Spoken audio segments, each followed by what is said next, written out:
our challenge at Red is not awareness. I mean, on social networks, there are south of 600,000 MySpace friends, 150,000 or so Facebook friends, and it's how do you create the dialogue? Because somebody can want to be a part of what we're doing and care about the issue and help get ARVs, but then what is the mechanism by which you activate them and keep them active? And like you, I don't think anybody has any of the answers, but everybody's got some really good ideas. So how do we play around with them and pull some strings here and pull other strings there until we have people going out and becoming advocates and getting involved in any way that they want to? It's a fascinating time. I don't think that anybody has the golden fleece. We don't. I'll tell you. I don't. Well, unless there is... Oh, we have a question from the webcast, okay? Yes, Sharada Agarwal from WHO asks, now that development agencies are beginning to use social networking to bring together professional communities, how can we make sure that's sustainable and a good force in development?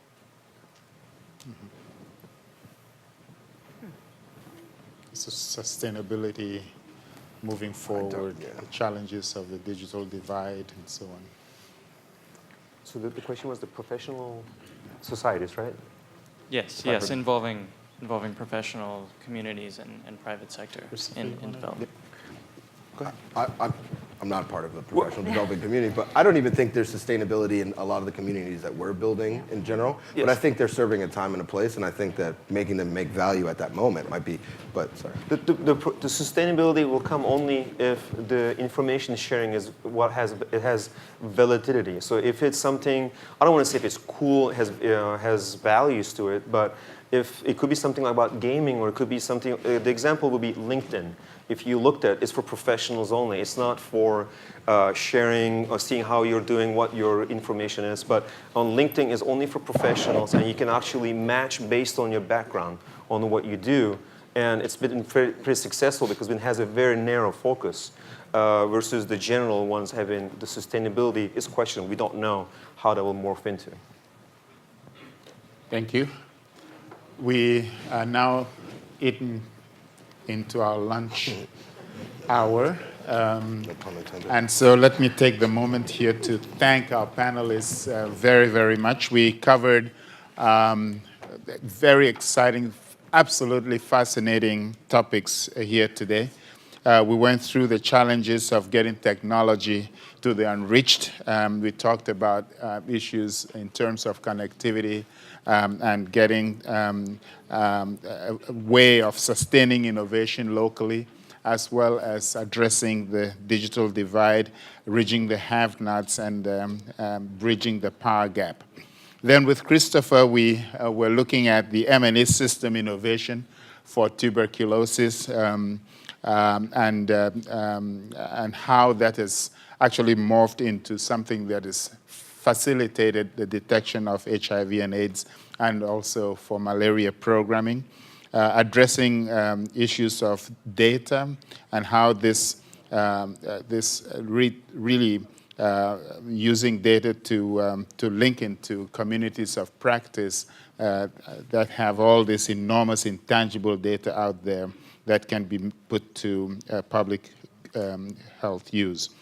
Then Paul, we're talking about the wonders of the supply chain and how the link of the supply chain and technology actually facilitate our life and the evolution of our work.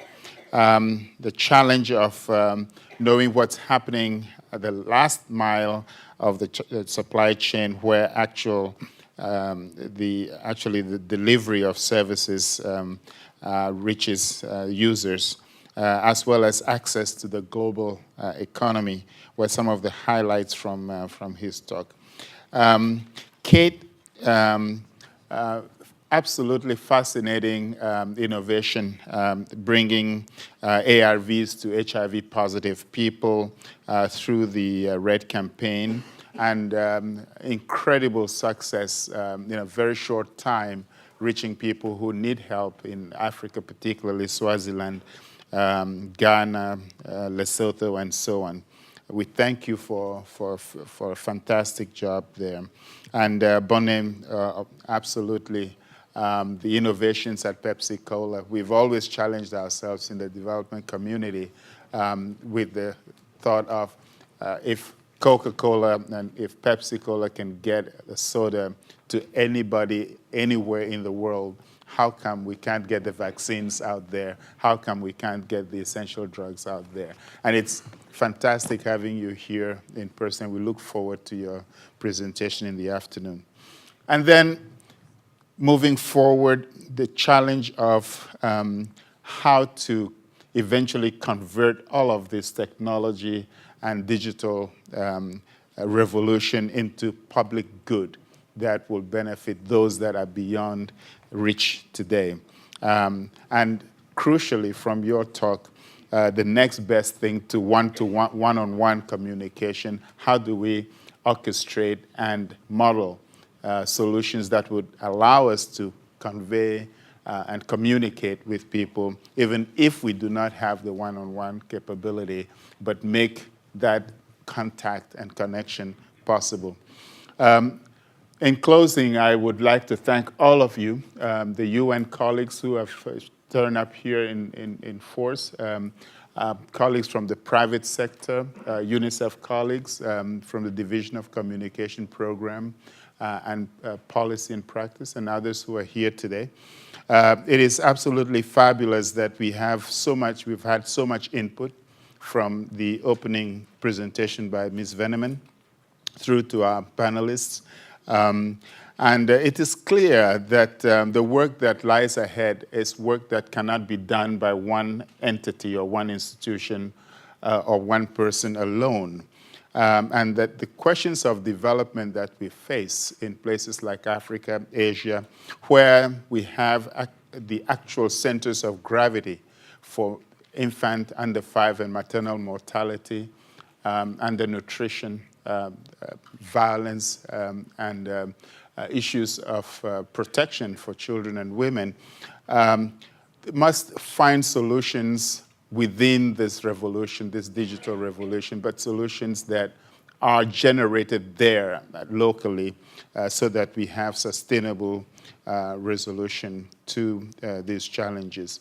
We are happy to convene this excellent forum. It has been my pleasure to facilitate this panel, and I look forward to a fascinating couple of days with all of you. Thank you all very much once again for coming here.